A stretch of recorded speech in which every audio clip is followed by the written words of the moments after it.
Application of biotechnology in medicine, वैसे ही आपकी biotechnology का एप्लीकेशन एग्रीकल्चर में भी हम देखेंगे। जैसे अगर किसी को HIV हो तो ये यूरिन, सीरम, ये सब काम नहीं आएगा, तो उस वक्त हमें PCR, ELISA जो बायोटेक्नोलॉजी से ही बनाते हैं, हम जेनेटिक इंजीनियरिंग से ही बनाते हैं, वो काम आता है। इंसुलिन को एक्सट्रैक्ट किया गया था पिग से, स्लॉटर्ड काउस से, उनके पैनक्रियास से निकाल के डाला जाता था। डायग्नोस्टिक मतलब डिटेक्ट करना कि कोई पर्टिकुलर डिजीज है कि नहीं पहले से।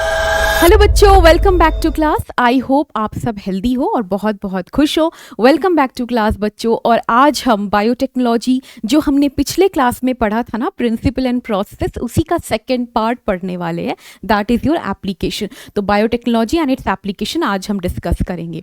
तो आपको याद होगा कि पिछले क्लास में मैंने ऑलरेडी आपको बताया था कि किस तरह से हम एक रिकॉम्बिनेंट DNA बना रहे हैं। रिकॉम्बिनेंट DNA को बनाने के लिए हमें कौन कौन से औजारों की ज़रूरत है, हमने टूल्स भी पढ़े थे, राइट। और हमने स्टेप्स पढ़े थे, हर एक प्रॉपर स्टेप्स पढ़े थे। कैसे हमने DNA को एक्सट्रैक्ट किया, कैसे हमने उस जीन में से अपने डिजायर्ड जीन को रेस्ट्रिक्शन एंडोन्यूक्लियस से डाइजेशन करके निकाला, फिर किस तरह से हमने जेल इलेक्ट्रोफोरेसिस करके सेपरेट किया, फिर उसको आइसोलेट किया उस जीन को, फिर उसकी मल्टीप्लिकेशन की, एम्प्लीफिकेशन की PCR से, एटसेट्रा। अब सब कुछ करने के बाद हमने जब वेक्टर के साथ, किसी भी वेक्टर के साथ उसको कंबाइन करके एक rDNA बनाया, उस rDNA को किस तरह से हमने एक होस्ट ऑर्गेनिज्म के अंदर डाला, जो भी हमारी चोजन होस्ट ऑर्गेनिज्म है। फिर उस होस्ट ऑर्गेनिज्म को हमने एक स्टेराइल कंडीशन में, एक न्यूट्रिएंट वाले कंडीशन में, न्यूट्रिएंट भरी हुई कंडीशन में ग्रो कराया, मल्टीप्लाई हुआ वो पर्टिकुलर ट्रांसफॉर्मेंट है ना, जो हमारा rDNA कैरी कर रहा था। फिर वो हमें लार्ज स्केल में हमारा डिजायर्ड प्रोडक्ट देगा, जो भी हम बनाना चाहते थे। और फिर हम उस प्रोडक्ट की प्यूरिफिकेशन करके, डाउनस्ट्रीमिंग प्रोसेस करके मार्केटिंग कर रहे हैं उसकी, राइट। तो अब हमें पढ़ना है कि ये सब जो हमने बना दिया, मार्केटिंग तो सही बात है, लेकिन हम कहाँ इस्तेमाल कर रहे हैं उस प्रोडक्ट को, जो भी डिजायर्ड प्रोडक्ट। जैसे बार बार मैं आपको इंसुलिन का एग्जांपल दे रही थी, अगर आपको याद होगा तो इंसुलिन कहाँ पे यूज होगा। ऑब्वियस सी बात है कि इंसुलिन का इस्तेमाल मेडिसिन में होगा। मेडिसिन इन द सेंस, अगर कोई पर्टिकुलर डिजीज, कोई थेराप्यूटिक टेक्निक के लिए हम यूज करेंगे, है ना। कोई अगर डायबिटीज मेलिटस से जूझ रहा है तो हम वो इंसुलिन उसको प्रोवाइड करेंगे। तो उसी तरह से जैसे मेडिसिन का मैंने एक एग्जांपल दिया, application of biotechnology in medicine, वैसे ही आपकी बायोटेक्नोलॉजी का एप्लीकेशन एग्रीकल्चर में भी हम देखेंगे, लार्ज स्केल में होता है, ठीक है। मेडिसिन तो ऑफ कोर्स हम पढ़ेंगे ही, उसके अलावा हम ट्रांसजेनिक एनिमल्स, अलग अलग ट्रांसजेनिक एनिमल्स जिनके जीन को ऑल्टर किया गया है, उनके बारे में डिस्कस करेंगे, और क्यों किया गया है, क्या इस्तेमाल होता है, वो सारी चीज़ें पढ़ेंगे। एंड फॉलोड बाय बायोपायरेसी और बायो पेटेंट के बारे में डिस्कस करेंगे, उसके रिलेटेड इश्यूज के बारे में भी हम डिस्कस करेंगे। तो चलो स्टार्ट करते हैं सबसे पहले विद द डेफिनेशन। तो देखो, ये जो डेफिनेशन है ये बायोटेक्नोलॉजी का अकेले नहीं है, ये डेफिनेशन उसकी एप्लीकेशन का भी डेफिनेशन है। बायोटेक्नोलॉजी का डेफिनेशन हमने क्या समझा था, हमने ये पढ़ा था दैट कोई भी हम लिविंग ऑर्गेनिज्म का इस्तेमाल कर रहे हैं, राइट। उसके साथ साथ सिर्फ पूरे ऑर्गेनिज्म को नहीं, हम उसका सेल ले सकते हैं, या कुछ उसकी सेल का कोई पार्ट ले सकते हैं, प्रोटीन, सब unit and all. Molecular analogues का हमने इस्तेमाल किया है, और इस तरह से उन सबका एक इंटीग्रेशन करके हमने उसे ह्यूमन वेलफेयर या ह्यूमन मैनकाइंड के लिए इस्तेमाल किया है, ऑफ कोर्स rDNA बना के। तो यहाँ पे आपकी बायोटेक्नोलॉजी का application mainly it deals with the industrial scale, क्योंकि लार्ज स्केल में बनाना होता है ना हमें, जो भी प्रोडक्ट हम बनाना चाहते हैं। Industrial scale production of biopharmaceuticals and biologicals using GM microbes, या GM मतलब है जेनेटिकली मॉडिफाइड, ठीक है। GM मतलब यहाँ पे जेनेटिकली मॉडिफाइड, मतलब किसी ऐसे ऑर्गेनिज्म, कोई भी ऑर्गेनिज्म की जीनोटाइप को हमने चेंज किया है, मैनिपुलेट किया है, ऑल्टर किया है, इसीलिए इनको हम जेनेटिकली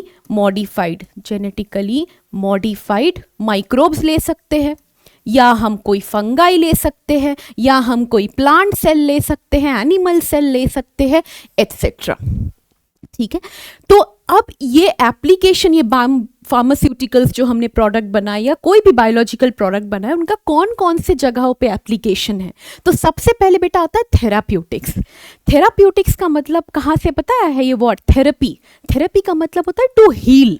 तो किसी भी डिजीज को ट्रीट करना या ट्रीट करने के लिए, हील करने के लिए हम थेराप्यूटिक्स में इस्तेमाल करते हैं, है ना। जैसे कि फॉर एग्जांपल अगर किसी को SCID है, सीवियर कंबाइंड इम्यूनोडेफिशिएंसी डिजीज, इस डिजीज के अकॉर्डिंग क्या होता है कि ADA नाम का एक जीन है, वो जीन एब्सेंट होती है, तो वो जीन हम डाल के उस पर्टिकुलर डिजीज को, डिसऑर्डर से हम ट्रीट कर सकते हैं पेशेंट को। तो थेराप्यूटिक्स में इस्तेमाल हो रहा है। तो थेराप्यूटिक्स का बेसिक मतलब होता है टू हील, फॉर हीलिंग, या फॉर हीलिंग इफेक्ट भी हम लिख सकते हैं, फॉर हीलिंग, है ना, healing from diseases. Of course disease से ही हील होंगे। उसके अलावा डायग्नोस्टिक मेथड्स का मतलब क्या है कि कोई भी डिजीज बॉडी में है, प्रेजेंट है कि नहीं, वो इन्फेक्शन है कि नहीं, उसकी पैथोजन प्रेजेंट है कि नहीं, कन्वेंशनल मेथड से जो हम डायग्नोसिस करते हैं ना, blood test, serum analysis, urine analysis, इससे हमेशा अर्ली डिटेक्शन में पता नहीं चलता है ना।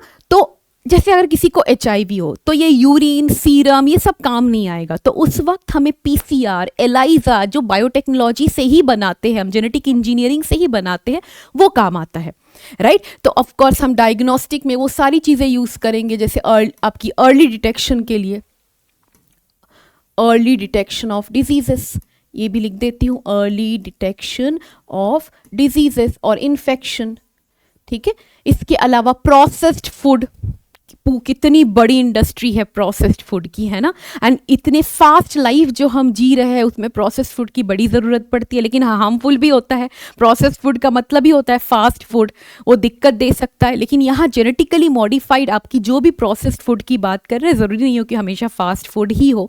The many other genetically modified crops also जो हम बनाते हैं, जेनेटिकली मॉडिफाइड क्रॉप्स जो कुछ न्यूट्रिएंट रिच हो, कुछ पेस्ट रेजिस्टेंट क्रॉप हो, ऐसे अलग अलग तरह के मॉडिफिकेशन हम कर रहे हैं। कौन कौन से क्रॉप की बात कर रही हो हम आगे देखेंगे एक एक एग्जाम्पल में, ठीक है। बायोरेमिडिएशन जिसमें हम लोग लिविंग ऑर्गेनिज्म का इस्तेमाल करते हैं, है ना। कोई भी वेस्ट प्रोडक्ट या जो भी वेस्टेज हो, एकदम लार्ज स्केल में जो वेस्ट है उसको प्यूरिफिकेशन के लिए या वेस्ट को कन्वर्ट करने के लिए, है ना, लिविंग ऑर्गेनिज्म का इस्तेमाल करते हैं वेस्टेज को हटाने के लिए, ठीक है। बायोरेमेडिएशन में वेस्ट ट्रीटमेंट उसी का ही एक पार्ट है। वेस्ट वाटर ट्रीटमेंट में भी हम लोग कई सारे ऐसे जेनेटिकली मॉडिफाइड ऑर्गेनिज्म या माइक्रोब्स का इस्तेमाल कर सकते हैं, ठीक है। उस सीवेज ट्रीटमेंट वगैरह जो हम पढ़ते हैं। एनर्जी प्रोडक्शन, आपका एनर्जी प्रोडक्शन में माइक्रोब्स का इस्तेमाल करके या किसी लिविंग से ऑर्गेनिज्म का इस्तेमाल करके हम क्या कर रहे हैं, एनर्जी प्रोडक्शन कर रहे हैं, है ना, एनर्जी प्रोड्यूस कर रहे हैं। वेस्ट ट्रीटमेंट करके भी हम एनर्जी प्रोड्यूस कर सकते हैं,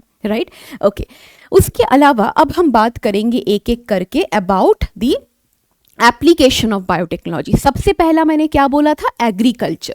तो एग्रीकल्चर मेनली हम एग्रीकल्चर में क्यों यूज़ कर रहे हैं, देखो हमारे देश में या कई दूसरे देशों में भी एग्रीकल्चर तो कई ज़माने से चलते आ रहा है। साइंस के डेवलपमेंट से पहले ही, जब साइंस वर्ड लोगों को पता नहीं था, तब से एग्रीकल्चर कर रहे, खेती बाड़ी तब से कर रहे, क्योंकि ये बेसिक नीड है, सबको पता है कि कैसे खेती बाड़ी करनी होती है ना। लेकिन फिर अलग से बायोटेक्नोलॉजी का इस्तेमाल करने की क्या ज़रूरत थी, हमें तो पता ही एग्रीकल्चर कैसे होता है। मेन रीज़न था कि पॉपुलेशन इतनी इंक्रीज हो रही थी, है ना। पॉपुलेशन, आपको पता है population growth is geometrically grow होता है, 1 से 2, 2 से 4, 4 से 8, 8 से 16, ऐसे बढ़ता रहता है, डबल होता रहता है। लेकिन जो फूड सोर्सेस है, बेसिक रिसोर्सेस है, वो एरिथमेटिकली बढ़ता है, 1, 2, 3 +1 ऐसे करके। तो जब तक सपोज आपकी पॉपुलेशन ग्रोथ 1 से 2, 2 से 4, 4 से 8 हुआ है, तब तक फूड रिसोर्सेस 1, 2, 3, 4 हुआ है। तो 8 के लिए 4 ही है, कम हुआ ना। तो इस वजह से स्कार्सिटी आती है। तो हमें फूड का इंक्रीज करना, यील्ड, जो भी एग्रीकल्चर में फूड प्रोडक्शन हो रही है उस यील्ड को इंक्रीज करना है। तो हम कैसे कर सकते हैं, how to increase food production, है ना। तो सबसे पहले एग्रोकेमिकल बेस्ड एग्रीकल्चर को हम इस्तेमाल कर सकते हैं। एग्रोकेमिकल बेस्ड मतलब जैसे कि फसल खराब ना हो, हार्वेस्ट लॉस ना हो, उसलिए हमने पेस्टिसाइड यूज़ कर सकता कि पेस्ट खराब ना कर दे, ठीक है। हम इंसेक्टिसाइड यूज़ कर सकते हैं, हम फंगीसाइड्स यूज़ कर सकते हैं, सिंथेटिक फर्टिलाइजर्स यूज़ कर सकते हैं, ठीक है। इसके अलावा ऑर्गेनिक एग्रीकल्चर, क्योंकि देखो ये सारी चीज़ें जो भी हम केमिकल्स यूज़ कर रहे हैं अल्टीमेटली वो हमें ही हार्म पहुंचाता है। तो अगर हम फर्स्ट, ये मेथड बहुत लोग आज भी फॉलो करते हैं, इसी वजह से सबसे फास्ट ग्रोथ हो रहा है फूड का, ठीक है, मतलब हो रहा है, ठीक है, फूड प्रोडक्शन ज़्यादा ईल्ड, लेकिन हार्मफुल भी तो बहुत है ना। हम एग्रो केमिकल्स, ये सारे केमिकल्स यूज़ कर रहे हैं। तो उसके अलावा हम ऑर्गेनिक एग्रीकल्चर भी फॉलो कर सकते हैं, जिससे किसी केमिकल का इस्तेमाल नहीं करना पड़ेगा और हार्वेस्ट का उतना लॉस भी नहीं होगा।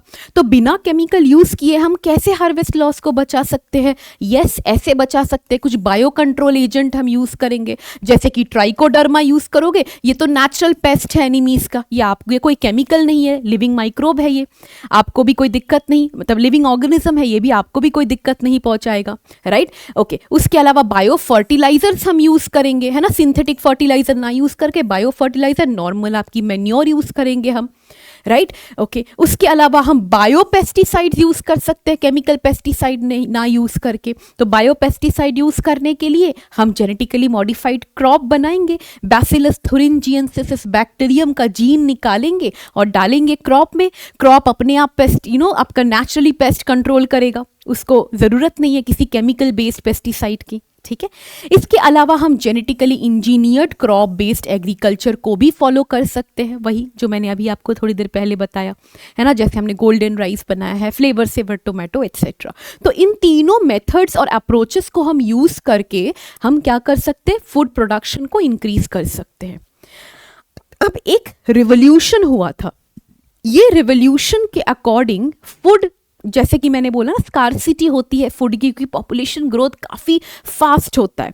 तो वो फास्ट ग्रोइंग पॉपुलेशन को फीड करने के लिए एक रिवोल्यूशन हुआ था एग्रीकल्चर में, जिसे हम बोलते हैं ग्रीन रिवोल्यूशन। तो ग्रीन रिवोल्यूशन में एक सक्सेस तो पाया गया था। एक सक्सेस क्या पाया गया था? इसमें हमने फूड सप्लाई को डबल भी नहीं, ट्रिपल बनाया था। कैसे? कि नॉर्मल जो क्रॉप हम बना रहे हैं, सपोज हम राइस उगा रहे हैं एक पर्टिकुलर वैरायटी ऑफ राइस से, तो उसकी जो ईल्ड है काफ़ी कम है। तो हमने क्या किया कि हमने कुछ एडवांस लेवल का, कुछ advance variety of crop USA से लाया गया था, जिससे डबल ट्रिपल आपकी हार्वेस्ट बन रही थी। तो उस तरह की triple the food supply by use of high yielding crop variety. तो हाई यील्डिंग क्रॉप वैरायटी को यूज करके हमने ट्रिपल अमाउंट ऑफ हार्वेस्ट किया था, है ना। लेकिन इसकी एक शॉर्ट कमिंग भी थी। जितनी भी ट्रिपल हो रही थी, हम देख रहे थे उससे ज़्यादा पॉपुलेशन बढ़ रही है। हमने पढ़ा था ना पॉपुलेशन ग्रोथ आपके रिप्रोडक्टिव हेल्थ वाले चैप्टर में, 2011 सेंसस के अकॉर्डिंग कितना ज़्यादा पॉपुलेशन ग्रोथ हो चुका है। तो ये ग्रीन रिवोल्यूशन भी उतना काम नहीं आया। वो variety, high yielding variety of crop लाके भी, ट्रिपल फूड लाके भी हम प्रोवाइड नहीं कर पा रहे थे उतना food. So the population growth was outrunning the crop supply. तो इस वजह से इसकी कुछ शॉर्ट कमिंग्स है, तो वो one of the short coming है। इसके अलावा आपकी एक और सक्सेस भी है, एग्रो केमिकल्स वगैरह जो हम यूज़ कर रहे थे, ये ग्रीन रिवोल्यूशन ही है। ये जो एग्रो केमिकल हम यूज़ कर रहे हैं ताकि हार्वेस्ट लॉस ना हो, ट्रिपल तभी तो होगा ना, तभी तो हार्वेस्ट लॉस नहीं हुआ, तभी तो ज़्यादा हार्वेस्ट मिलेगा हमें क्रॉप का। तो एग्रो केमिकल का यूज़ किया। बेटर मैनेजमेंट, जैसे कि प्रॉपर प्लाउइंग करोगे और उपजाऊ बनेगी भूमि, जिसमें प्रॉपरली आपकी क्रॉप अच्छे से ग्रो होगी। हम इरिगेशन प्रॉपरली करेंगे, प्रॉपर टिलिंग करेंगे। इस तरह की बेटर मैनेजमेंट मेथड्स और प्रैक्टिसेस यूज करके, एग्रो केमिकल यूज करके, high yielding crop variety use करके हमने क्या किया, हार्वेस्ट को ट्रिपल बनाया। लेकिन इसकी कुछ शॉर्ट कमिंग्स भी थी, मतलब कुछ फेलियर्स भी हमें भुगतना पड़ा। वो है कि enhancement in food production by green revolution was still not enough to feed growing population. यही मैं आपको बता रही थी, ठीक है। एग्रो केमिकल्स क्या कर रहे थे, often too expensive for farmers. देखो, एग्रो केमिकल पेस्टिसाइड सब फार्मर्स नहीं अफोर्ड कर सकते हैं अनफॉर्चुनेटली, है ना। दूसरी बात ये है कि ये ऑफकोर्स आपकी ये केमिकल बेस्ड जो एग्रोकेमिकल्स है, पेस्टिसाइड और एवरीथिंग, ये आपको भी हार्म पहुंचा रही है क्योंकि आप उसी को कंज्यूम कर रहे हो। जो आजकल मोस्टली हमें देखा जाता है, जो हमारे घर पे सब्जियां वेजिटेबल्स आ रही है एकदम पूरी पेस्टिसाइड से लदी हुई है। इसीलिए बोला जाता है हमेशा नमक वाले पानी में या थोड़ी सी विनीगर डाल के पानी में भिगो के रखो जो भी सब्जी आप खा रहे हो, ताकि वो सारी पेस्टिसाइड एवरीथिंग रिमूव हो जाए। ठीक है, ऐसा नहीं कि नल खोला, थोड़ा सा धो लिया, फिर काट के इस्तेमाल किया, उससे नहीं जाता है। You have to soak it for at least an hour, या जो भी आप वेजिटेबल बना रहे हो उस वेजिटेबल के अकॉर्डिंग उसको आप सोक कीजिए कई देर तक। ठीक है, अच्छा एक और शॉर्टकमिंग थी, conventional breeding is not enough to increase crop yield. देखो, चाहे आप हाई यील्डिंग क्रॉप वैरायटी ही क्यों ना लाओ, ब्रीडिंग का तरीका तो हम ट्रेडिशनली यूज कर रहे हैं ना, तो इससे हम लोग ट्रिपल तो हो रहा था, लेकिन इतनी ज़्यादा पॉपुलेशन बढ़ी थी कि ट्रिपल से भी कोई फर्क नहीं पड़ रहा था। ठीक है, तो इसीलिए हमने कुछ ऐसे चीज़ें अपनाए जिससे हम कन्वेंशनल ब्रीदिंग मेथड को हटा के कुछ मॉडर्न ब्रीदिंग मेथड यूज़ करेंगे, ताकि वो ट्रिपल से भी और 10 टाइम्स ज़्यादा हमें क्रॉप मिले। 3 टाइम्स नहीं, 10 टाइम्स, 100 टाइम्स ज़्यादा हमें क्रॉप मिले, ताकि बढ़ती पॉपुलेशन को हम संभाल सके, उन्हें प्रोवाइड कर सके। संभाल सके मतलब उनको खाना प्रोवाइड कर सके। ठीक है, तो कैसे ओवरकम किया गया? टिश्यू कल्चर करके। तो टिश्यू कल्चर या माइक्रो प्रोपागेशन के अकॉर्डिंग हमने क्या किया, होल प्लांट इज रीजेनरेटेड, पूरा का पूरा क्रॉप हम रीजेनरेट कर सकते, वही हाई यील्डिंग क्रॉप वैरायटी को, है ना। कैसे कर सकते? अब देखो, हाई यील्डिंग क्रॉप वैरायटी को आप ग्रो करोगे तो उसको फल देने में या उसका जो भी खाना हार्वेस्ट होने में तो टाइम लगता है ना, ग्रो होने में। आज मिर्ची का पौधा लगा कल मिर्ची हो गया, ऐसा तो नहीं होता है। ठीक है, टाइम लगता है। तो हम क्या करते हैं, हम लोग पहले यील्डिंग क्रॉप वैरायटी को बढ़ा देते हैं, फिर हम उसको क्या बोलते हैं, उसको मिट्टी में डालेंगे ताकि वो ग्रो हो। तो हम कैसे नंबर बढ़ाए उन हाई यील्डिंग क्रॉप वैरायटी का? तो पूरे के पूरे प्लांट को हम ग्रो कर सकते हैं सिर्फ इस प्लांट के एक सेल से। वो सेल को हम बोलेंगे आप एक्सप्लांट्स। कुछ पर्टिकुलर सेल्स हम लेंगे उसी हाई क्रॉप वैरायटी का जिनका एबिलिटी है to give rise to the entire plant. कैसे? टोटीपोटेंट सेल है। टोटीपोटेंसी हमने पढ़ा है ऑलरेडी, हमने एनिमल किंगडम में भी ये चीज़ पढ़ते हैं, टोटीपोटेंसी हमारे में भी है। स्टेम सेल्स, ठीक है, जिनकी एबिलिटी होती है to give rise to any type of cell. तो वैसे ही एक एक्सप्लांट वही टोटीपोटेंट सेल्स है वो, and they can give rise और regenerate the entire plant, whole plant. ठीक है, तो कम समय में हम बहुत सारे प्लांट ले सकते हैं, बना सकते हैं। It also helps in achieving propagation of a large number of plants in a very short duration. यही मैं बता रही थी। इसके अलावा हम मेरिस्टेम कल्चर कर सकते हैं। मेरिस्टेम कल्चर, मेरिस्टेम क्या होता है? मेरिस्टेम हमें पता है कि जो प्लांट की अपाइकल रीजन जो है, या जो एक्सिलरी जहाँ से अभी इंटरनोड ब्रांचेस निकलने वाली है, या जो अपाइकल पोर्शन है, यहाँ पे आपको मेरिस्टेम टिश्यूज दिखते हैं।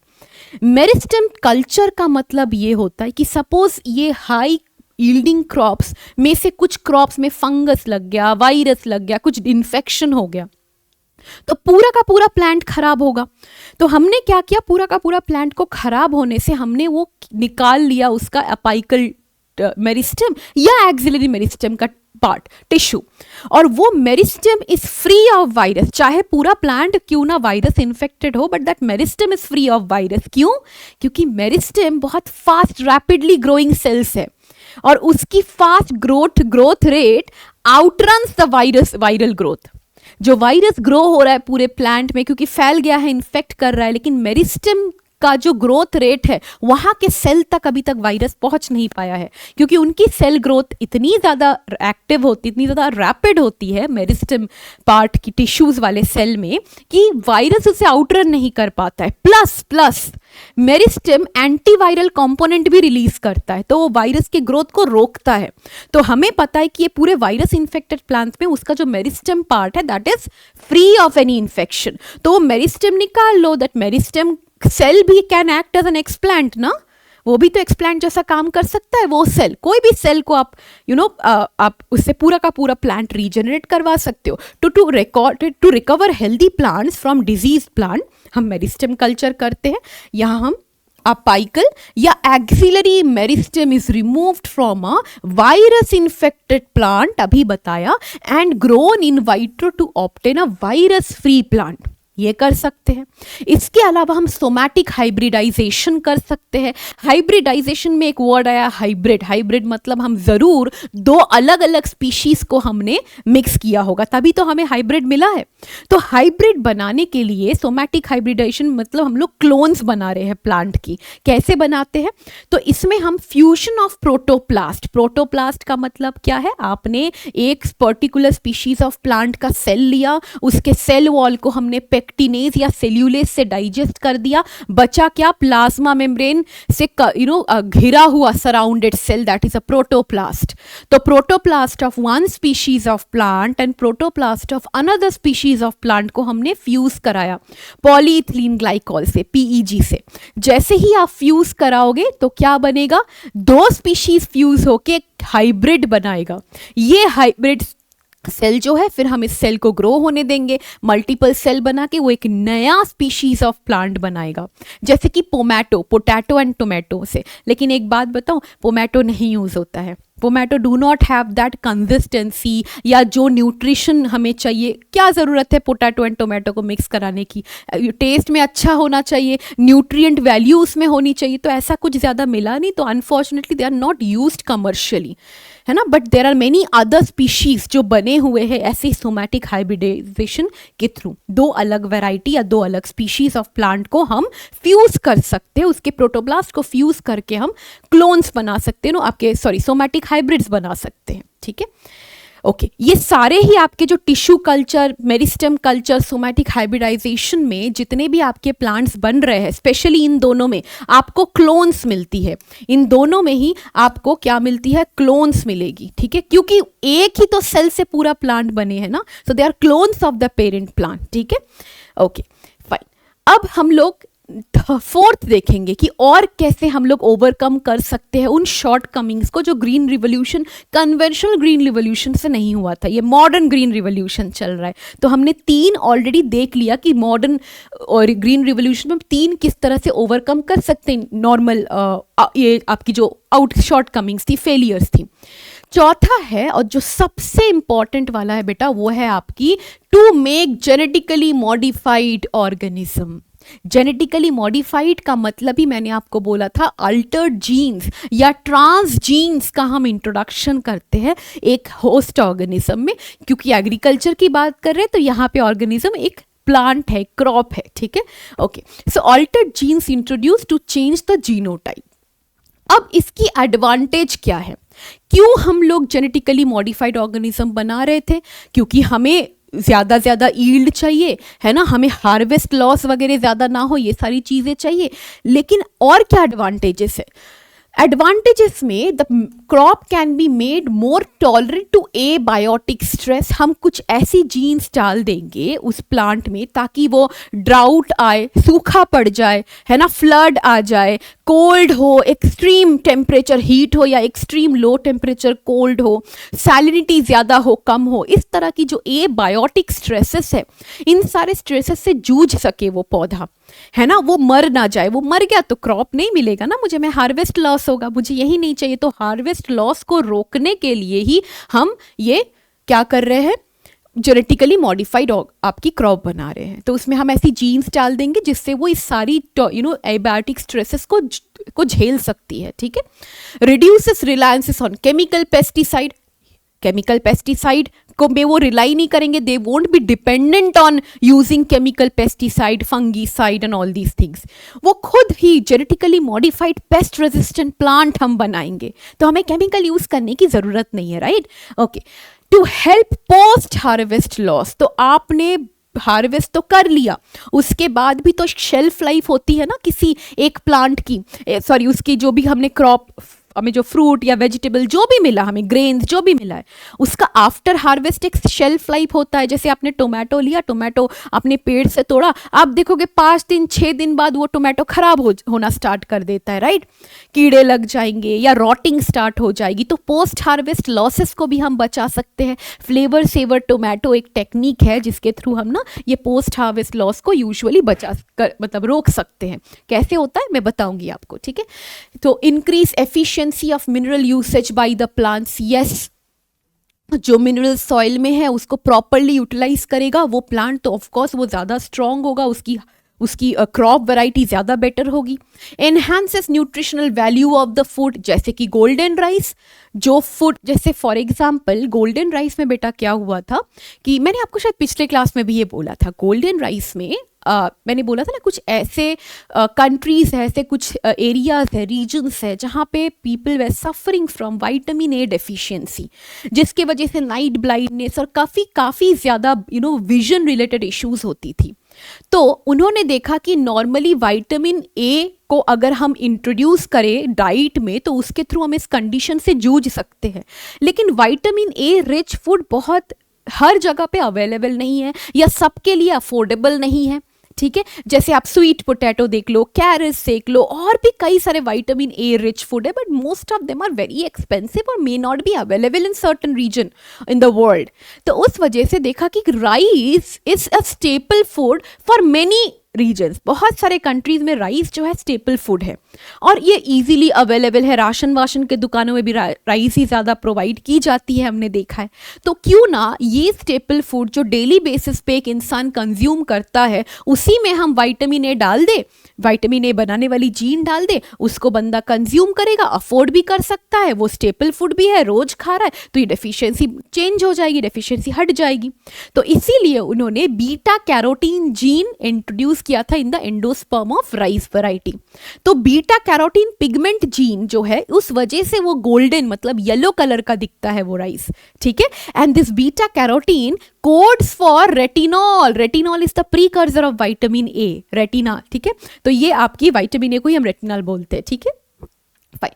Creation of tailor made plant, tailor made plant, tailor made plant का मतलब क्या है, देखो डिजायर्ड जीन्स, जैसे हम अपने तरीके से अपने कि भैया थोड़ा सा ऐसा शर्ट बनाइएगा, वहाँ पे से ये लगाइएगा, इस तरह से आप मेरा लहंगा बना, जो हम लोग टेलर मेड बोलते हैं, उस वही मतलब है जहाँ हम अपनी डिजायर्ड जीन को इंट्रोड्यूस कर रहे हैं। Desired genes are inserted into these plants to supply alternative resources to industry in the form of starches, fuel, pharmaceutical etc.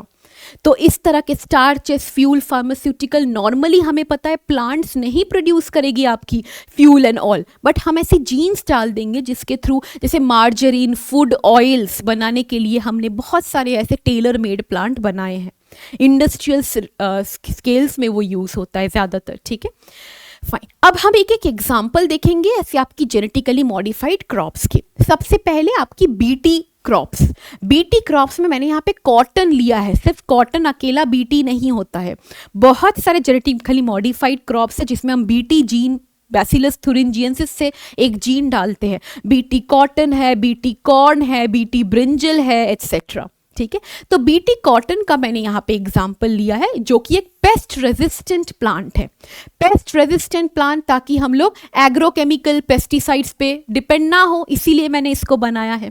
तो बैसिलस थुरिंजिएंसिस, इस पर्टिकुलर बैक्टीरिया से हम जीन को एक्सट्रैक्ट करते हैं, इसीलिए नाम है BT. So it releases BT toxin, ये जो टॉक्सिन है ये क्रिस्टल प्रोटीन टॉक्सिन बोल रहे हैं हम, produced by the bacterium in inactive form, एक इनएक्टिव फॉर्म में ये अपनी एक प्रोटीन को बनाता है, उस प्रोटीन का नाम है क्रिस्टल प्रोटीन या टॉक्सिन। वो बनाता तो इनएक्टिव फॉर्म में है, इसीलिए बैसिलस को कोई दिक्कत नहीं होता है उस पर्टिकुलर प्रोटीन से। लेकिन यही आपकी जो प्रोटीन है, जब कोई एक इंसेक्ट उस पर्टिकुलर प्रोटीन को खाएगा, मतलब प्लांट को खाया तो प्रोटीन भी गया या जीन गया, जीन एक्सप्रेस करेगा उस प्रोटीन को, तो क्या होगा कि उस इंसेक्ट के गट में, जो कि एक एल्कलाइन पीएच पाया जाता है इंसेक्ट के गट में, वहां जाके ये inactive crystal toxin protein activate हो जाता है। एक्टिवेट होने के बाद वो उस इंसेक्ट एक्चुअली लार्वे ने खाया, ठीक है, लार्वे के गट में गया, एल्कलाइन था, वो एक्टिव हो गया। एक्टिव होने के बाद ये क्रिस्टल प्रोटीन जाके उनके एलिमेंट्री कनाल, खाया तो एलिमेंट्री कनाल में गया, वो एलिमेंट्री कनाल की जो एपिथेलियल टिश्यूज है, एपिथेलियल सेल के सरफेस के ऊपर जाके वो क्रिस्टल प्रोटीन अटक जाएगा और चिपक जाएगा, और चिपकने के बाद वो क्या करेगा, वहां पे पोर्स क्रिएट करता है, एकदम सेल उसके प्लाज्मा मेम्ब्रेन पे खाली एक छोटा सा गड्ढा क्रिएट करेगा। तो आसपास की जो टिश्यू फ्लूइड है वो एंटर करेगी, सेल धीरे धीरे धीरे धीरे स्वेल करेगा, फ्लूइड अंदर जा रही ना, सेल फूलता गया, एक टाइम पे बर्स्ट हो गया। ऐसे बहुत सारे एपिथेलियल सेल सोचो ऐसे उसके गट में बर्स्ट हो गए। तो क्या हुआ, सेल लाइसिस हो रही है, सेल डेथ हो रहा है, दैट रिजल्ट इनटू सेप्टिसेमिया। ये रिजल्ट करता है सेप्टिसेमिया में, एंड अल्टीमेटली वो जो लार्वा है वो मर जाएगा, वो कभी एडल्ट इंसेक्ट बन ही नहीं पा रहा है। तो ऑब्वियस सी बात है, प्लांट को कोई लॉस नहीं हो रहा है, प्लांट को वो अब हार्म नहीं पहुंचा पाएगा क्योंकि वो बड़ा हो ही नहीं रहा है। ठीक है, राइट। सो क्राइटॉक्सिन, ये क्राई वर्ड ही आया है क्रिस्टल प्रोटीन का, CRY लिया गया है। ऐसे कई सारे क्राइजीन हम बीटी बैसिलस thuringiensis से एक्सट्रैक्ट करते हैं जो अलग अलग इंसेक्ट को मारता है, अलग अलग इंसेक्टिसाइडल जीन्स है, जैसे कि क्राई 1AC और क्राई 2AB इस कॉटन प्लांट में जो इंसेक्ट उसको इन्फेक्ट करता है ना, बोल वॉर्म बोलते हैं हम उसको, कॉटन बोल वॉर्म, उनके ही लार्वा को वो मारेगा इस तरह से। ठीक है, इसके अलावा अगर क्राई 1AB जीन भी एक प्रेजेंट है, वो कॉर्न बोरर, तो वो होगा बीटी कॉर्न, हमने कॉर्न में डाल दिया है ये वाली जीन, तो वो हमारा बीटी कॉर्न बन गया। ये दो जीन्स को हमने कॉटन प्लांट में डाला, बीटी कॉटन।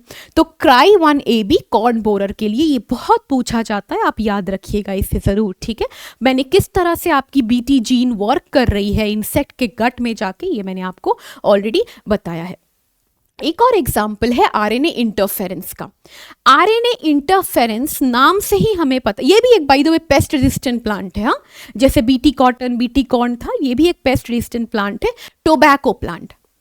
ठीक है, तो टोबैको को भी एक पेस्ट बहुत परेशान करता है, जैसे हमारे कॉटन को या कॉर्न प्लांट को कर रहा था। वहाँ पे आपकी कुछ लेपिडोप्टेरन है ना, आपकी डिप्टेरन, इस तरह के कुछ इंसेक्ट्स, कोलियोप्टेरन, इस तरह के इंसेक्ट उसको दिक्कत दे रहे थे। लेकिन ये टोबैको प्लांट में एक नेमाटोड है, नेमाटोड आपको पता है नेमाथेलमिंथिस फाइलम को बिलोंग करता है, एस्केलमिंथिस। तो वो एक नेमाटोड है जिसका नाम है मेलॉइडोगाइन इनकॉग्निशिया। तो मेलॉइडोगाइन इनकॉग्निशिया एक नेमाटोड है जो टोबैको प्लांट में डिजीज कॉज कर सकता है। तो हमने क्या किया है, हमने उस टोबैको प्लांट को ही जेनेटिकली मॉडिफाई किया। कैसे, हमने कुछ स्पेसिफिक जीन डाली है और वो जीन जाके इस नेमाटोड के आरएनए को इंटरफेयर करेगा, आरएनए के फंक्शन को रोकेगा। इंटरफेरेंस मतलब रोक रहा है, किसको रोक रहा है, आरएनए के फंक्शन को। अब इसका मतलब क्या है, देखो आरएनए का फंक्शन क्या है, आरएनए का फंक्शन है प्रोटीन बनाना, सेंट्रल डॉगमा आपने पढ़ा है ना, डीएनए, एमआरएनए, प्रोटीन। ठीक है, तो ये डीएनए से जब एमआरएनए बना ट्रांसक्रिप्शन, एमआरएनए से प्रोटीन बना ट्रांसलेशन, तो ये ट्रांसलेशन को रोक रहा है, इसीलिए इंटरफेरेंस बोल रहे, आरएनए इंटरफेरेंस। उसने इंटरफेयर किया with the function of RNA. तो नो मोर प्रोटीन, कौन सा प्रोटीन, वो प्रोटीन जो ये नेमाटोड का आरएनए कोड कर रहा था, ट्रांसलेट कर रहा था, और वो प्रोटीन टोबैको प्लांट के लिए हार्मफुल था, मैंने उसी को रोका। कैसे रोकेंगे, चलो ये मेथड आपको मैं बता रही हूँ। तो RNAi या RNA इंटरफेरेंस का ही शॉर्ट है, is use to prevent the infection of tobacco plant by a nematode called as Meloidogyne incognita, भी आपको बताया। तो हम करते क्या है, nematode specific genes are introduced into the plant. ठीक है, हम प्लांट के अंदर नेमाटोड स्पेसिफिक जीन डालेंगे। नेमाटोड स्पेसिफिक जीन मतलब वो जीन, साइंटिस्ट ने देखा कि एक पर्टिकुलर जीन है इस मेलॉइडोगाइन इनकॉग्निशिया में, जो वो प्रोटीन फ्यूचर में जाके वो जीन वो प्रोटीन बनाएगा, मतलब जीन से एमआरएनए बना, एमआरएनए से फिर प्रोटीन बना। तो हमने वो स्पेसिफिक जीन निकाला, हमने देखा कि अच्छा ये जीन कॉज कर रहा था, तो हमने वो जीन निकाला, उसको प्लांट में इंट्रोड्यूस किया। प्लांट में इंट्रोड्यूस कैसे करते हैं किसी भी जीन को, किस तरह से हम होस्ट ऑर्गेनिज्म, अगर आपका प्लांट है तो आप कौन से वेक्टर को सबसे ज़्यादा यूज़ करते हो, agrobacterium, nature's own genetic engineer हमने पढ़ा है, राइट। तो एग्रोबैक्टीरियम को उठाएंगे, बोलेंगे बेटा ये लो मेरा नेमाटोड स्पेसिफिक जीन, जाओ ले जाओ चुपचाप टोबैको प्लांट में, वो लेके गया। ठीक है, टोबैको प्लांट में हमने जीन डाल दिया। अब वो प्लांट क्या करेगा, the plant will now have that gene, उसके पास अब वो नया जीन आ गया, ये प्लांट टोबैको प्लांट आपका जेनेटिकली मॉडिफाई हो गया, तो वो अपनी एक्टिविटी शो करना स्टार्ट कर देगा। It will synthesize antisense and sense RNA. जैसे आपके जीन में भी, डीएनए में भी आप देखते हो एक लीडिंग एंड लैगिंग स्ट्रैंड होता है, तो ये leading strand and lagging strand अपनी अपनी सेंस एंड एंटीसेंस आरएनए बनाएगी। यहाँ पे आपकी सेंस आरएनए, ये मैंने बस एग्जाम्पल के लिए ये सारे न्यूक्लियोटाइड बेस पेयर्स आपको बता रही हूँ। जैसे अगर ये आपकी लीडिंग स्ट्रैंड है 5 prime to 3 prime, sense RNA बना रही है, सपोज ये आपकी यूएजीसी बना है यहाँ पे। सिमिलरली अगर हम लैगिंग स्ट्रैंड लेंगे तो वो आपकी बना रही है एंटीसेंस आरएनए, ठीक है, antisense RNA 3 prime to 5 prime direction में, ये प्लांट के अंदर बन रही है।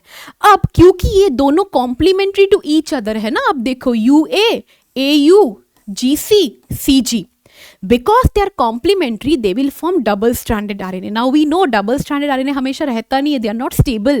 RNA is supposed to be single stranded, double stranded RNA stable नहीं होता है, राइट? तो ये डबल स्ट्रैंडेड RNA बना है, कहाँ पे बना है? प्लांट के बॉडी में बना है, हमने तो ये जीन डाला था। अब ये इंसेक्ट आया था खाने के लिए, जब ये खाने के लिए आया तो ये जीन गया उसके अंदर और जाके डबल स्ट्रैंडेड आरएनए भी एंटर किया and it has cleaved the nematodes mRNA, जो नेमाटोड का एमआरएनए था। ये सब प्लांट के बॉडी में चल रहा है, ठीक है, ये सब प्लांट के बॉडी में है।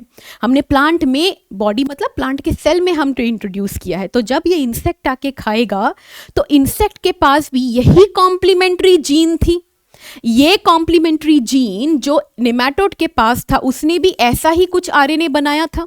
तो ये डबल स्ट्रैंडेड आरएनए जाके उसी कॉम्प्लीमेंट्री एमआरएनए को कट कर दिया, मतलब एमआरएनए से कोई प्रोटीन बनने ही नहीं दिया, क्लीव कर दिया। बाय द वे इतना आसान नहीं है कि आपके एनसीईआरटी में लिखा हुआ है the dsRNA goes and cleaves the nematode mRNA.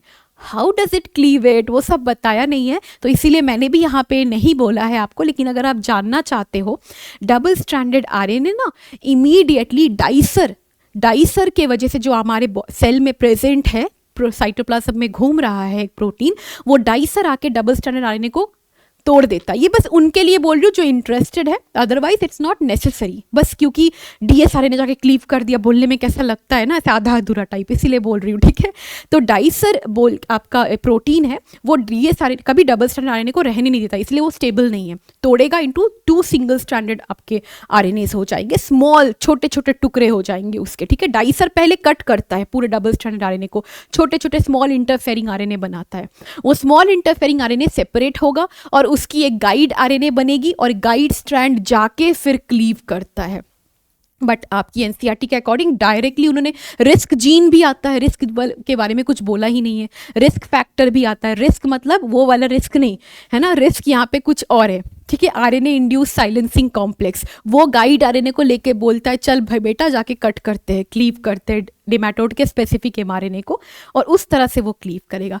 Anyway, मुद्दे की बात यह है, क्लीव करना मतलब तोड़ दिया, कट कर दिया। जैसे ही उसने कट किया, कोई ट्रांसलेशन होगा एमआरएनए का? नहीं, एमआरएनए तो कट गया, वो प्रोटीन नहीं बना पा रही है। तो इस तरह से हमने नेमाटोड को इन्फेक्शन कॉज करने से रोक दिया। ये था आपका दूसरा एक और एग्रीकल्चर में आपकी एग्जाम्पल। अब हम बात करेंगे मेडिसिन में किस तरह से बायोटेक्नोलॉजी का इस्तेमाल होता है। तो मेडिसिन में rDNA technology made it possible for mass production, मतलब large scale production of safe and more effective therapeutic drugs. वो ड्रग्स जो यूजुअली हेल्प करता है किसी भी डिजीज से हील करने में, किसी भी डिजीज को ट्रीट करने में, इसलिए थेराप्यूटिक बोल रहे हैं, ठीक है। नाउ एग्जाम्पल्स जैसे कि आपकी जेनेटिकली इंजीनियर्ड इंसुलिन, तो मैं बार बार इंसुलिन जीन बोल रही थी ना जब मैं आपको प्रोसेस एंड प्रिंसिपल पढ़ा रही थी, तो इसीलिए क्योंकि यहाँ इस्तेमाल होने वाला है। तो देखो, नॉर्मली जब हमारे बॉडी में आपका जब इंसुलिन बनता है तो नॉर्मली हमें पता है कि हमारी जो बीटा सेल्स है आइलेट्स ऑफ लैंगरहैंस की, आपको पता है कि पैनक्रियास में एक बीटा सेल्स है आइलेट्स ऑफ लैंगरहैंस की, वो बनाता है प्रो इंसुलिन। पहले इंसुलिन को इनएक्टिव फॉर्म में बनाता है। तो प्रो इंसुलिन पता है कैसा दिखता है? प्रो इंसुलिन में आपको दिखेगा कि एक ए चेन है, ठीक है, एक बी चेन है, इस तरह से, ठीक है, एक बी चेन है इस तरह से, and there is a C chain जो इन दोनों को जोड़ रही है। तो यहाँ पे आपको एक सी चेन दिखेगी, एक ए चेन दिखेगा और एक बी चेन है। ये जो आपकी इंसुलिन बनी है इसे हम प्रो इंसुलिन बोलेंगे। ये प्रो इंसुलिन जो है ये इनएक्टिव है, ठीक है, ये इनएक्टिव है। तो अब ये इनएक्टिव प्रो इंसुलिन कन्वर्ट होगा इनटू अ मैच्योर इंसुलिन, ये कन्वर्ट होगा इनटू अ मैच्योर और active insulin with the help of एंडोपेप्टिडेज।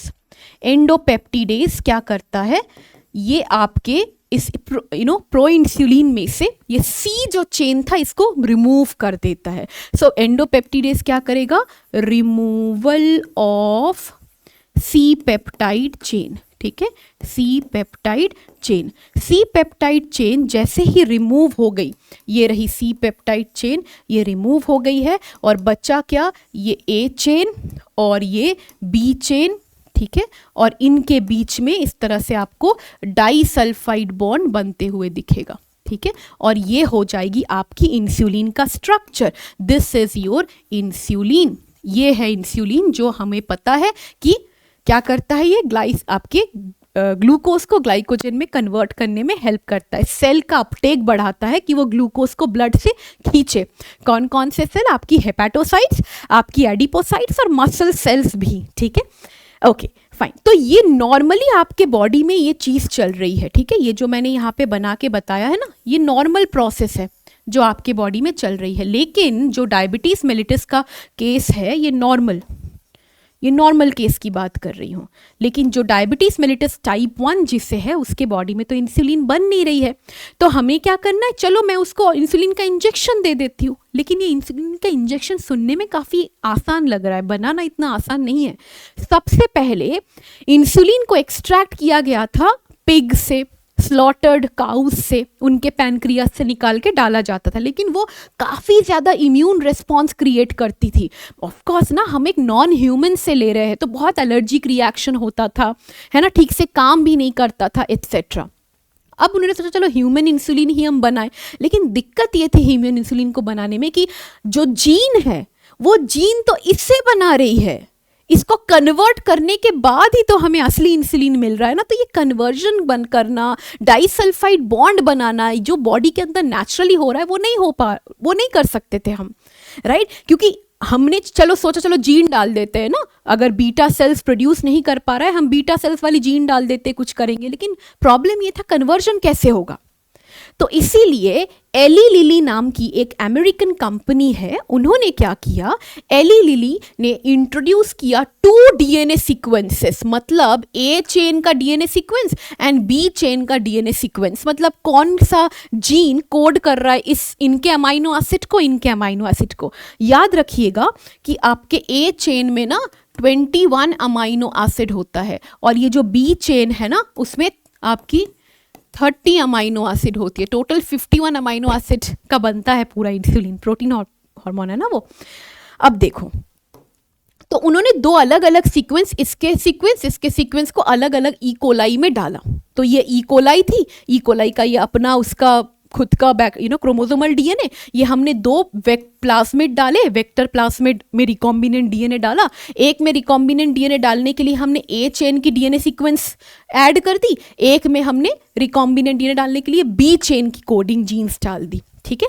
अब क्या होगा, ये A and B chains are synthesized separately, code कर रहा है। अब हमने क्या किया, दीज 2 चेन्स जो सेपरेटली बनाया है इस रिकॉम्बिनेंट ने, इस रिकॉम्बिनेंट डीएनए ने, उनको हमने डाइसल्फाइड बॉन्ड डाल के कंबाइन कर दिया। तो हमें मिल गया एक मैच्योर इंसुलिन जिसे हम ह्यूम्यूलिन बोल रहे हैं, क्योंकि ह्यूमन इंसुलिन है ये, ठीक है, फाइन। तो इस तरह की बायोटेक्नोलॉजी का इस्तेमाल करके, ये तो हमने बायोटेक्नोलॉजी से ही बनाया है ना ये ट्रांसफॉर्मेंट सेल को, होस्ट ऑर्गेनिज्म को, इस तरह का इस्तेमाल करके हमने ये मेक श्योर किया कि हमें अब कोई एनिमल सोर्सेस से इंसुलिन लेने की ज़रूरत नहीं है। इससे आपकी इम्यून रिस्पॉन्स वगैरह भी कम होएगी, है ना, और कोई इन्फेक्शन या एलर्जिक रिएक्शन भी कम होगा एंड प्रॉपर ट्रीटमेंट ये प्रोवाइड कर सकता है।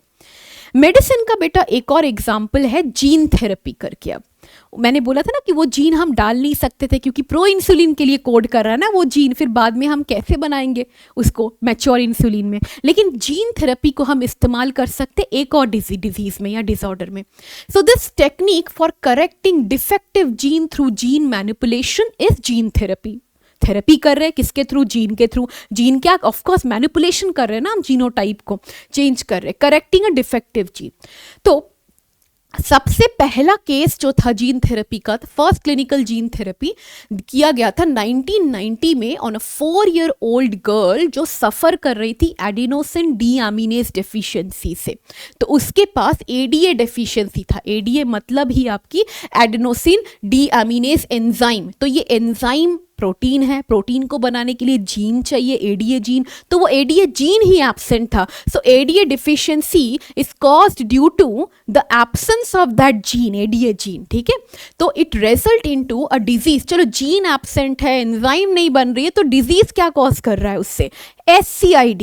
जैसे HIV एक इम्यूनोडेफिशिएंसी डिजीज है ना, जो वायरस कॉज करता है, ये जेनेटिक एबनॉर्मलिटीज से कॉज होता है, ये इम्यूनोडेफिशिएंसी डिजीज। ये भी एक इम्यूनोडेफिशिएंसी डिजीज है, सीवियर कंबाइंड इम्यूनोडेफिशिएंसी डिजीज। जैसे एड्स में HIV जाके सिर्फ T लिम्फोसाइट को मार रहा था, डैमेज कर रहा था, तो T लिम्फोसाइट डैमेज हो रहा था। लेकिन हमें पता है T लिम्फोसाइट डैमेज हुआ तो B सेल भी तो एंटीबॉडी नहीं प्रोड्यूस कर पाएगा ना, हेल्पर T सेल गया।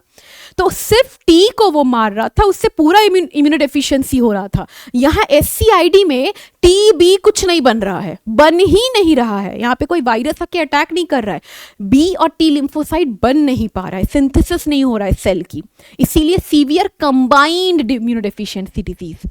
ठीक है, एक बहुत अच्छा एग्जाम्पल भी हम लोग क्लास में पढ़ते भी है, डेविड वेटर का बबल बॉय। ठीक है, एक बहुत अच्छा इसका एक एक्सपेरिमेंट किया गया था नासा के थ्रू, क्लास में कभी बताऊंगी आपको। ठीक है, एनीवे, तो ये आपकी सीवियर कंबाइंड इम्यूनोडेफिशिएंसी डिजीज इसीलिए होता है कि क्यों TNB नहीं बन पा रहा है? क्योंकि बेटा ये जो एंजाइम है ना, इसकी ज़रूरत होती है। क्यों ज़रूरत होती है? अगर ये डेफिशिएंट है, अगर ये नहीं है बॉडी में, तो there will be accumulation of deoxy adenosine and DATPs। Adenosine यहाँ पे न्यूक्लियोसाइड एंड न्यूक्लियोस्टाइड दोनों की ही डेफिशिएंसी होगी। कहाँ पे? इन द हीमाटोसाइटोब्लास्ट, जो लिम्फोसाइट्स बनाता है, लिम्फॉइड सेल्स बनाता है, B एंड T दोनों। हीमाटोसाइटोब्लास्ट क्या है? बोन मैरो की सेल्स है, सारे ब्लड सेल यही बनाता है। लेकिन हीमाटोसाइटोब्लास्ट की डिफ्रेंसिएशन होती है myeloid stem cell, lymphoid stem cell में। तो वो लिम्फॉइड स्टेम सेल्स में एक्यूमुलेशन हो जाएगी इन सारे न्यूक्लियोसाइड एंड न्यूक्लियोटाइड की। इसके वजह से राइब्रो न्यूक्लियोटाइडेज की एक्टिविटी रुक जाती है। देखो बेटा, ये पूरा NCERT में नहीं है। NCERT में ADA का फुल फॉर्म क्या होता है वो तक नहीं लिखा है, बट मैं ये लिख रही हूँ कि बाई चांस पूछ लिया और पूछा जा चुका है SCID से, इसीलिए बोल रही हूँ। तो राइबो न्यूक्लियोटाइडेज की एक्टिविटी इनहिबिट होने की वजह से DNA सिंथेसिस नहीं होगा। किसी भी सेल का DNA सिंथेसिस नहीं हो रहा, तो वो कैसे बनेगा? कैसे आपकी B एंड T लिम्फोसाइट बनेगा हीमाटोसाइटोब्लास्ट के लिम्फॉइड स्टेम सेल से? ठीक है, तो no cell division, no B and T lymphocyte in the patient. ठीक है, फॉर्मेशन। तो अब हमने क्या किया है, ये ADA डेफिशिएंसी को हमें ट्रीट करना है ना, ताकि B एंड T लिम्फोसाइट बने, वो ज़रूरी है। वही तो आपको cell mediated and humoral mediated immunity provide करती है, दोनों ही नहीं है यहाँ पे। तो उसके लिए हमने क्या किया, हम बोन मैरो ट्रांसप्लांटेशन कर देंगे कि अगर हीमाटोसाइटोब्लास्ट के जीन में ही प्रेजेंट नहीं है, लिम्फॉइड स्टेम सेल के जीन में ही प्रेजेंट नहीं है ADA, तो कोई बात नहीं, हम दूसरा बोन मैरो डाल देते हैं।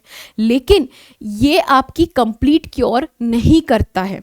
और बोन मैरो ट्रांसप्लांटेशन, ये सारी चीज़ें मोस्टली एकदम एम्ब्रियोनिक स्टेज में अगर दिया जाए ना तो ही क्योरेबल है। अब पता करना, उसके लिए डिटेक्शन करना ज़रूरी है ना कि जो अजन्मा बच्चा है, जो एम्ब्रियो है, उसमें ये डेफिशिएंसी है। सब लोग ये नहीं कराते, तो उसके तब तक बहुत लेट हो चुका होता है। एंजाइम रिप्लेसमेंट भी करा सकते हैं। जीन कोई नहीं, बोन मैरो मत दो, जीन मत दो, एंजाइम की ही तो डेफिशिएंसी है ना। जीन नहीं है तो एंजाइम नहीं बन रहा, हम एंजाइम डाल देते हैं। लेकिन बार बार एंजाइम लेना पड़ेगा ना, कितने बार जा जाके इंजेक्शन लेना पड़ेगा उनको, वो पर्टिकुलर एंजाइम का इंट्रावेनस इंजेक्शन होता है इसका, बाय द वे। ठीक है, कितने बार लेंगे वो? So that's why they are not completely curable. ये कंप्लीटली क्योरेबल नहीं होता है। इस वजह से हम जीन थेरेपी का इस्तेमाल करते हैं। बोन मैरो एंजाइम रिप्लेसमेंट ये सारे टेम्पररी है।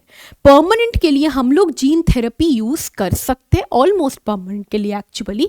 तो उसमें हम functional complementary DNA of ADA gene, वही adenosine deaminase gene, introduced into कौन से लिम्फोसाइट्स में, वो लिम्फोसाइट्स में जिसमें ये एडीएनए जीन एब्सेंट था।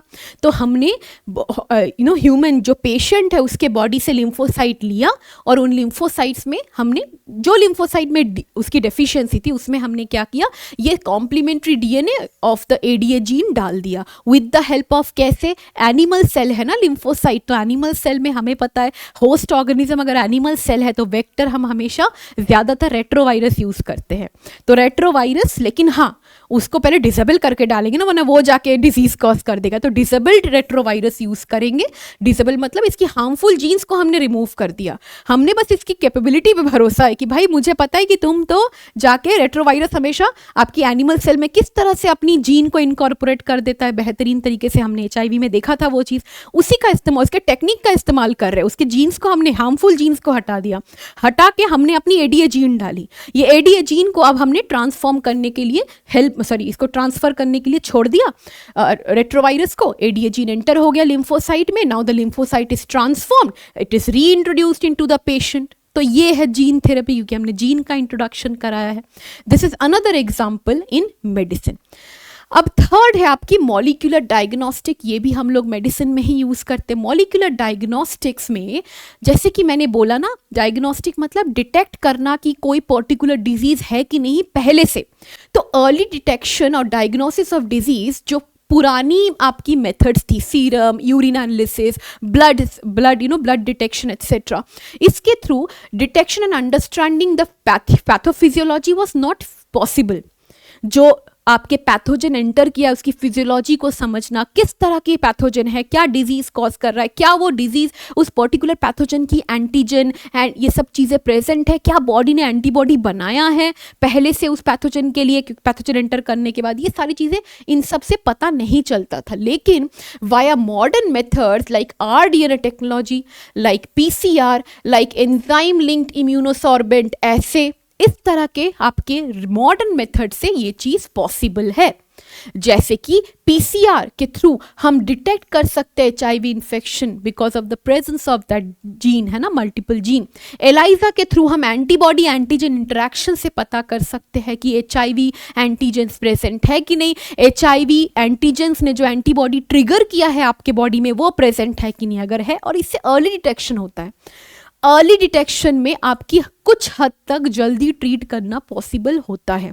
कंप्लीटली क्योरेबल तो HIV है नहीं, but we can, early detection से हम लोग एटलीस्ट मिनिमाइज कर सकते हैं वायरल लोड को, राइट।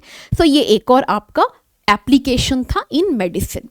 नेक्स्ट है, हम लोग बात करेंगे ट्रांसजेनिक एनिमल्स के बारे में। ट्रांसजेनिक मतलब जिसके हमने जीन को ही चेंज किया है, अल्टर किया है। So animals that have their DNA manipulated to possess or express an extra gene or a gene of interest. उसके मैनिपुलेट किया मतलब उसकी पुरानी या उसके नेचुरल जीन्स को हमने रिमूव नहीं किया है। We just introduced a gene जिसकी हम स्टडी करना चाहते थे, उस जीन्स का इफेक्ट हम देखना चाहते थे नॉर्मल बॉडी फंक्शन में एट्सेट्रा, ठीक है, ओके। या कोई प्रोडक्ट बनाना चाहते थे उस जीन से ना। जैसे कि आपकी 95% जो ट्रांसजेनिक एनिमल्स हम यूज़ करते हैं दैट इज़ माइस, बट माइस के अलावा भी rats, rabbits, pigs, monkeys, cows, fish, ये भी ट्रांसजेनिक हम मॉडल्स बनाते हैं।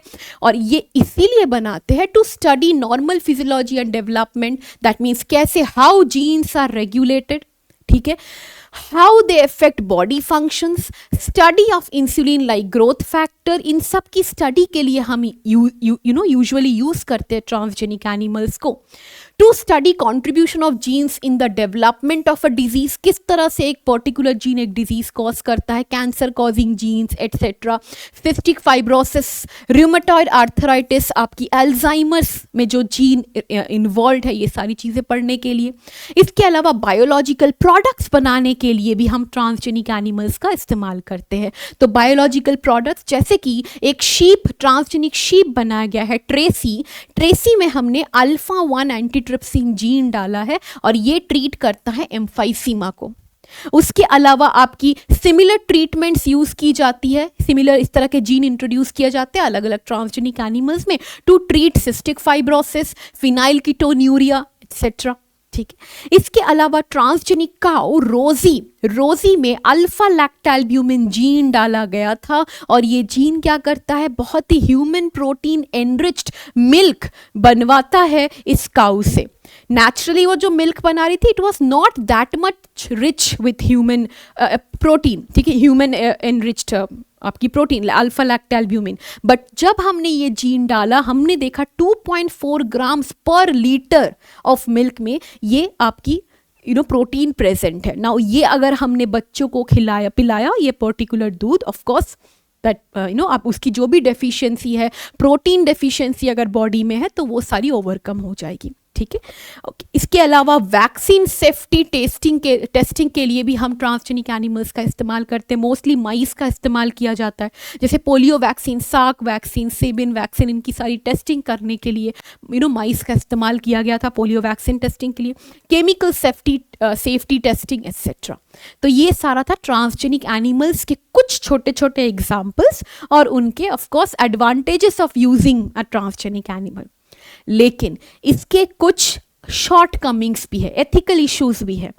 हम सबसे पहले तो क्या हम एथिकली वो चीज़ कर रहे हैं, है ना, ये अब इतने एनिमल्स को ही तो हम इस्तेमाल कर रहे हैं ना उसके जीन्स को मैनिपुलेट करने के लिए, अल्टर करने के लिए, तो इज़ इट एथिकल, ये चीज़ डिस्कस करने के लिए एंड इन सब चीज़ों को ऑथराइजेशन प्रोवाइड करने के लिए एंड क्या अलाउड है या नहीं अलाउड है, इन सब के लिए कमिटी है अपने पास, GEAC, genetic engineering approval committee. They make the decision regarding the validity of GM research, ठीक है, and safety of GMO for public services, कि ये जेनेटिकली मॉडिफाइड जो भी हमने ऑर्गेनिज्म बनाया है क्या वो सेफ है for public consumption, for use in human welfare etcetera. अब कभी कभी कुछ बायोपायरेसी की भी इश्यूज आती है। पहले बायोपायरेसी क्या है वो मैं समझा देती हूँ। It is the use of bio resources by multinational companies and other organisation without proper authorisation from countries and people concerned without compensatory payment. जैसे कि ये जो नीम, टर्मरिक, इसकी मेडिसिनल प्रॉपर्टी हमें इंडिया में सालों से पता है, शास्त्रों में भी लिखा हुआ है, लेकिन हमने कभी इसकी पेटेंट, कॉपीराइट नहीं ली। तो अगर कोई और कंट्री या कोई और पर्टिकुलर रीजन ने इसका अपना सोचा कि तो हमने निकाला है, हमें पता चला टर्मरिक और ये करता है, अभी हमें तो पहले से पता था इंडिया को, राइट, लेकिन उन्होंने बिना ऑथराइजेशन से, बिना क्रेडिट दिए, बिना कंपेंसेटरी पेमेंट दिए अगर उसका इस्तेमाल करना स्टार्ट कर दिया उस पर्टिकुलर टर्मरिक, नीम के जो भी पेटेंट भी वो लोग ले लेते हैं बिना पूछे, सो दैट इज बायोपायरेसी। अब पेटेंट ले लिया तो कुछ कर नहीं सकते, then you can only fight, जो कि हो चुका है। मैं बताती हूँ, जैसे basmati rice, American company got patent rights on basmati rice, although India already documented 27 varieties of basmati rice, लेकिन अभी आपको वो बासमती राइस ग्रो करने के लिए you have to take permission, इनके पास वो पेटेंट है already. We had all these varieties from the very beginning, ठीक है। इसके अलावा medicinal properties of neem and turmeric जो मैं आपको बता रही थी, बायो पेटेंट लेना इसीलिए जरूरी है। So patent granted for biological entities and for products derived from them। Indian parliament ने रिसेंटली एक क्लियर किया था, एक second amendment bill of patent थी। तो ये आपका पूरा का पूरा बायोटेक्नोलॉजी और उसका एप्लीकेशन था। जो भी जितने भी इंपॉर्टेंट पॉइंट्स थे बिना स्किप किए, बिना उसको ओमिट किए, मैंने सारे यहाँ पे इंक्लूड किए हैं। आई नो कि जो मेरा नीट माइंड मैप होता है उसमें बहुत डिटेल्ड वे में भी मैं कभी कभी चीज़ें लिखती हूँ, क्योंकि बेटा ये ज़रूरी है। अगर मुझे सिर्फ बताना होता बायोटेक्नोलॉजी और इट्स एप्लीकेशन तो मैं एक पेज में बायोटेक्नोलॉजी लिख के ऐसे एरो करके लिख देती एग्रीकल्चर में BT cotton, flavour saver, golden rice, आपकी RNA इंटरफेरेंस, मेडिसिन में आपकी जेनेटिकली इंजीनियर्ड इंसुलिन, इतना उसको एक्सप्लेन नहीं करती। सो that is not a mind map. ये है एक्टिव रिकॉल। वो चीज़ आप तब करते जब आप एक्टिव रिकॉल कर रहे हो। This is proper mind map, जिससे आप एक बार में पढ़ के आपकी छोटी कंसाइज वे में पर्टिकुलर एंड प्रॉपर रिवीजन हो जाए। हाफ डन रिवीजन नहीं, प्रॉपर रिवीजन। ठीक है. So that's why I always include everything that is there in your NCERT, and sometimes मैं आपको थोड़ी सी बियॉन्ड एनसीईआरटी भी चीज़ें बता देती हूँ, क्योंकि देखो सिलेबस तो रिसेंट ईयर्स में चेंज हुआ है. इसके पहले तो आता था ना, और आप आज भी प्रीवियस ईयर क्वेश्चन सॉल्व करते हो, उसमें भी आपको मिलता होगा कुछ ऐसे क्वेश्चन जो अभी नहीं है एनसीईआरटी में, है ना. तो हम क्यों ग्रेस मार्क्स के लिए लड़े, या हम क्यों परेशान हो, या हम क्यों अपने एक्स्ट्रा लोड ले. इससे अच्छा नॉलेज रिमूव किया गया है सिलेबस से, नेचर से तो नहीं रिमूव हुआ है ना, वो चीज़ है, नॉलेज में तो होना चाहिए वो सारी चीज़ें. करेक्ट. तो anyway, thank you so much बेटा. आई होप आपको ये लेक्चर अच्छा लगा होगा. Thank you very much. मिलते हैं नेक्स्ट हमारे नीट माइंड मैप के साथ. थैंक यू वेरी मच बेटा.